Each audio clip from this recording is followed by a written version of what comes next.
Greetings, fellow Decepticons, Soundblaster 1987 here, beginning my Armada Decepticons trilogy with Transformers Armada Skywarp. As you can see, he is an extensive repaint and minor retool of the Armada Ultra Class Starscream and Thundercracker mold. Unfortunately, I don't have the original Starscream colour scheme or the Thrilling 13 Generations mold updated version for comparison, but what I do have is G1 Colors Powerlinks Armada Thrust. Stay tuned till my next review to see a proper in-depth review of him. And Kingdom Voyager Cyclonus, because of course everybody knows Skywalker became Cyclonus in Generation 1, not Bombshell. Bring those two off to the side for now. For gimmicks in this mode, pressing the cockpit canopy would make some laser noises fire, but unfortunately the batteries in my Skywalker have gone flat, so you'll have to watch another review to hear those sounds properly. Plus also there's a Minicom port at the back that has a button for even more sound effects. Plug Thunderclash for Minicom onto the underside of the cockpit for another sort of transport mode, using the same system that Starscream and Thundercracker had for Swindle and Zapmaster respectively. Reposition the arm, weapons and the fins to your liking, and here we have a realistic looking completed Skywarp transport mode. Press really hard on the cockpit canopy to drop the Minicom again, like so. Now unfortunately, the Minicom gimmick on Thrust's chest has broken the Minicom port on my Thunderclash copy, so instead I'll have to borrow Inferno from Thrust to show off Skywarp's Minicom gimmick. So I'm plugging Inferno onto Skywarp's back here.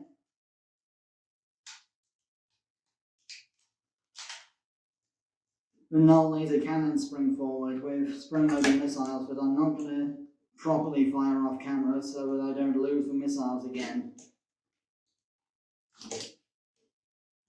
Put those back for now.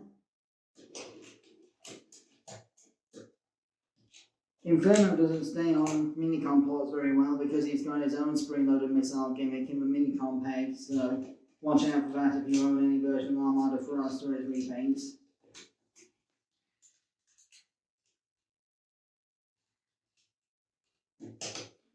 So, before I transform Armada Skywarp, first I'll show off Thunderclash's transformation.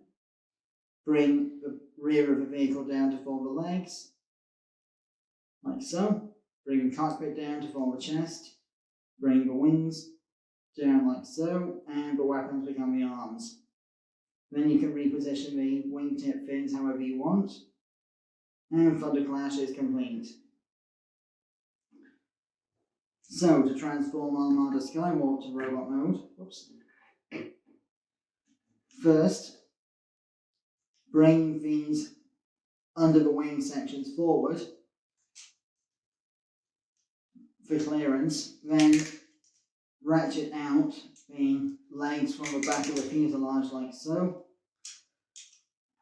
Disconnect the waist assembly and swing it all the way under like so, pegging it in under the torso, which will bring up the head, like so. Then straighten out the feet and the legs.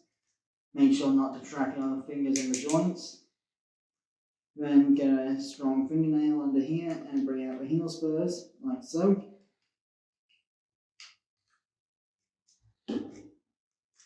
Once the legs are straightened out, you can bring another strong fingernail underneath these, under the wing pylon things, and bring out the hands.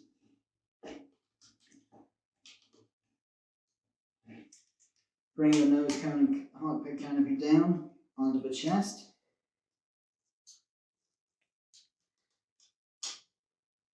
Bring out the other hand like so.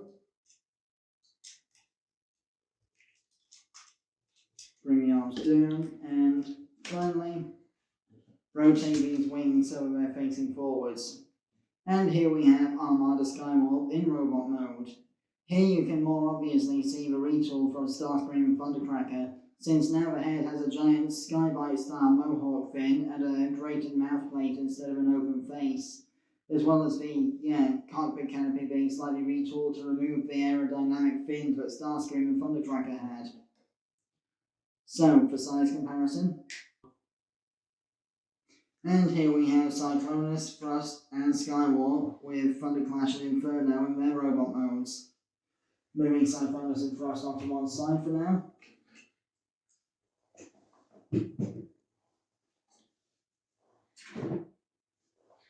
Skywarp's articulation is pretty minimal because, of course, the larger Armada figures were more hampered by their minicon gimmicks, as you'll remember from my Red Alert review. Nothing at the head aside from a slight wobble because of the spring-loaded transformation popping up thing. Very stiff outward rotation of the shoulder, plus a stiff hinge moving forward and back. Double elbow for transformation, but leaves a slight hollow gap here. Nothing at the wrist, and no bicep rotation due to transformation. Nothing at the waist due to transformation either. Forward and back only ratcheted hips, hindered by the cockpit canopy. Very deep bend ratcheted knees for transformation, and nothing at the ankles. For gimmicks in this mode, you've got the, spring-loaded flip-over cannons again. Due to Thunderclash's minicon port being broken, I've had to force a mechanism here. And then this wing pops off and unfolds into a sword. Because in the Transformers Armada anime series, Starscream's main weapon was a sword that came out of his left wing, which was supposed to be a counter to Hotshot using the Starsaber sword minicon weapon, which I don't currently have for size comparison with this sword. Stay tuned for future reviews.